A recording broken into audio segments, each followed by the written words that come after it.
Get to Kate Rooney now for breaking news out of the Sam Bankman-Fried trial. Hey, Tyler, so opening statements just wrapped up. It took about an hour. The government prosecution side kicked things off in the courtroom. They painted Sam Bankman-Fried, the defendant here, as a secretive crypto executive who knew about those losses, and he tried to cover them up, as the prosecution put it. They called FTX a house of cards. The attorney called it a massive fraud. They accused Sam Bankman-Fried of stealing billions of dollars from thousands of victims and said that there was a $10 billion hole of customer money missing. Also said that Sam Bankman-Fried knew all that and that he lied about it.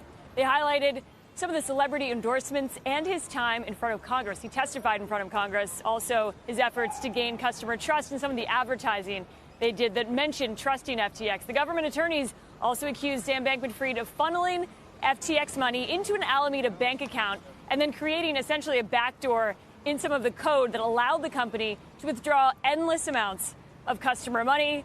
They also said, again, that he lied about it and he knew about it. They also say Bankman-Fried took steps to hide all of this. The prosecution does plan to present documents in this 6-week case. We're going to hear from investors and some of the top FTX executives. And that inside circle we've talked about, those are going to be key testimonies. And then you had the defense. So Sam Bankman-Fried's lawyers said that he didn't defraud anyone. They claimed that he acted in good faith and at the time made what he thought were reasonable business decisions. That really played over and over again. They said he thought it was reasonable. His lawyers called him a nerd. They said that he didn't party, he didn't really drink. They pushed back on the imagery of him being a villain.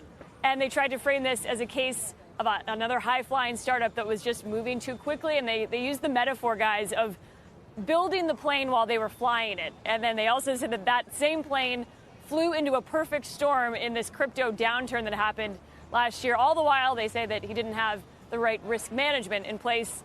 But they also say that he reasonably believed he was acting in good faith and within the law at the time. They said, for example, it's not a crime to run and be the CEO of a bankrupt exchange. They say it's not a crime to get Tom Brady to do a commercial for you. So they tried to make that clear for the jury. They also said the prosecutors are taking some of this out of context, and they tried to pour a lot of cold water on the witnesses we're going to hear from, especially Caroline Ellison. Her name came up a lot. She is a former girlfriend of Sam Bankman-Fried, and she ran the hedge fund Alameda. They blamed her for not hedging and say that is the reason why this company failed. So it will be especially interesting to hear from her. But they really used her name a lot and essentially said, you know, she already pleaded guilty, and they asked the jury to really question some of her motives. But again, opening statements have wrapped up. We're going to hear from witnesses this afternoon, guys. Interesting. It's her fault, they claim. Kate, thank you very much. We appreciate your reporting on this. Our Kate Rooney.